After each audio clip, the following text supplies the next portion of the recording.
What's up mga Lods? This is Master Renz and welcome back to my channel. So sa video ito, manonood tayo or magbibigay tayo ng reaction video about sa naging statement ni former President Barack Obama and President Donald Trump about sa mga aliens. So sabi nila sa mga interview na totoo daw yung alien, pinatotohanan nila lalo na ni former President Barack Obama do sa interview niya with Brian Tyler Cohen. So bago tayo mag-start, disclaimer muna, ang panonoodin natin or pag itong video na to ay paggawa ng reaction video, commentary or pagbibigay lamang ng opinion sa ating mapapanood. Okay, so wag natin patagalin to. Let's go sa go.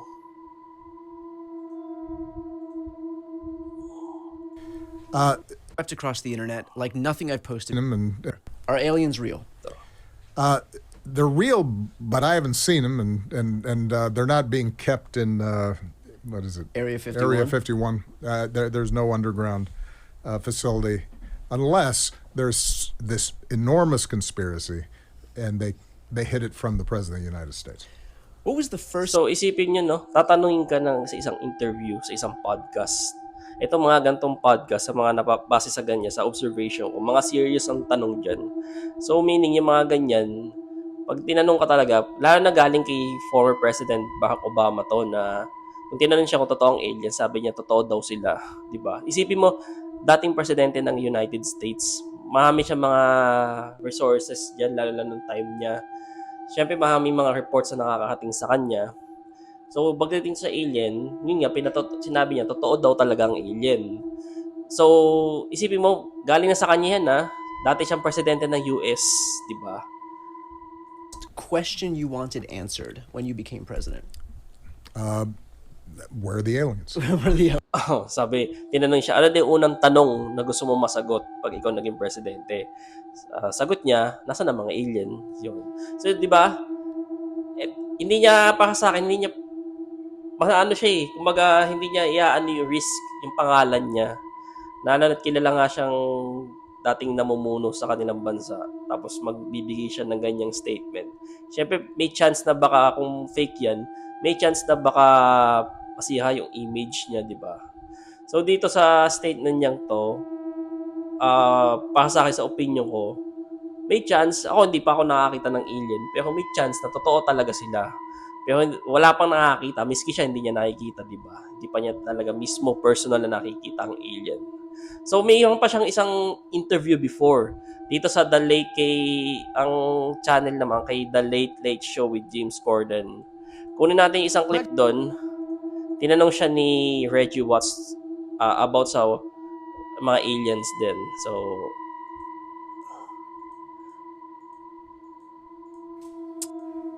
all this. Let's make it hanapin ko. President Obama. Panoorin natin tong interview. Isipin mo, pwede naman sabihin niya no, di ba? Lalo na kanina. Dito, itong video na to, matagal na itong video noong 2021 pa. So, meaning, nung pag tinanong siya sa alien, pwede sabihin no, hindi totoo yan. Pero dito, nung tinanong siya, bakit sabi niya hindi niya pwede sagutin, di ba? That's all fair. Great. Kasi sabi niya, hindi daw niya pwedeng sagutin to on air dahil daw, hindi ko alam kung mayroon siyang pinangangalagaan or what. Pero, di ba, ayan statement na niya ni former President Barack Obama about sa alien. So, mayroon namang sagot dito si President Donald Trump sa statement ni Barack Obama. So, hanapin natin yung interview sa kanya. Milky Way. No extraterrestrial with us. Really?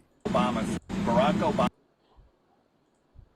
Ito, interview naman kay President Donald Trump na yung about sa alien. So, panoorin natin to. Tama, kay Donald Trump pala. Doon sa naging pahayag pala ni former President Barack Obama. Obama said that aliens are real.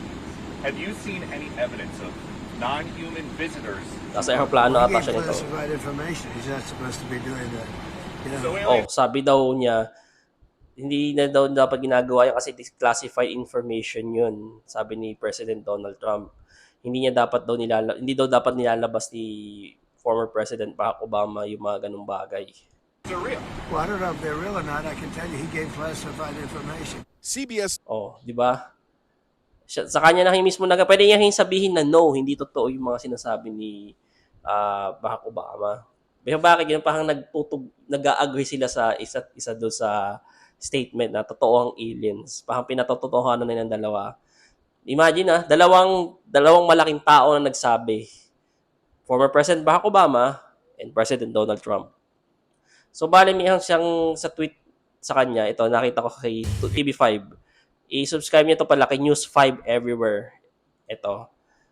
Yung Iniutos ni US President Donald Trump ang paglalabas ng mga dokumento ng gobyerno tungkol sa mga alien o yung mga unidentified flying objects o UFO sa isang social media post. ito, basahin natin tong social media post ni President Donald Trump.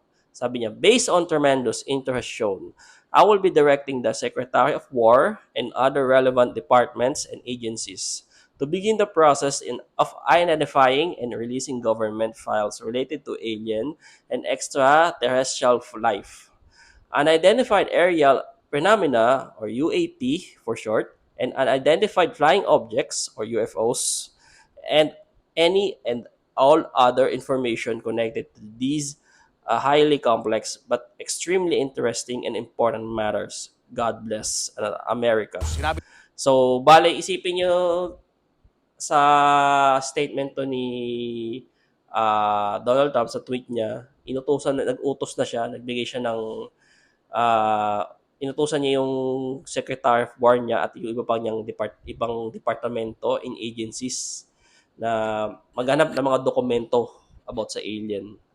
Isipin nyo, kung hindi sila totoo, bakit gagawin to ng dalawang malaking tao?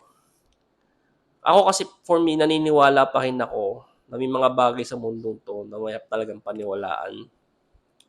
Although, on the other hand, iniisip ko, bakit wala nito sa Pilipinas? Diba, yun ang isang iniisip ko, bakit nga wala sa Pilipinas ang ano. Pero ang ano dito, baka meron ding mga nilalang na nabubuhay sa mundong to na hindi tayo mga tao lamang. May mga ganyan, mga alien. Hindi natin alam kung nasan silang panig dito sa mundong to, sa sila nagtatago. Diba? So, yun ang masasabi ko dito sa napanood ko about sa alien. Actually, matagal ko na gusto siyang gawa ng reaction video sa marami ako nakikita yung mga compilation, pero nagdadalawang isip ako. Dito lang ako nagka-interest dahil nga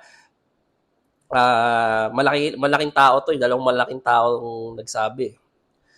So yun, nakagawa tayo ng reaction video. Yun muna sa ngayon about dito sa mga alien. So, kung nagustuhan nyo, kayo, anong pahayag nyo kung nagustuhan nyo or ano masasabi nyo about sa mga alien? Comment nyo nandiyan sa comment section. Tapos yung shoutout, ilalagay ko na nandiyan sa gilid. So yun, thank you so much. See you in my next video. And mag-iingat po kayo palagi.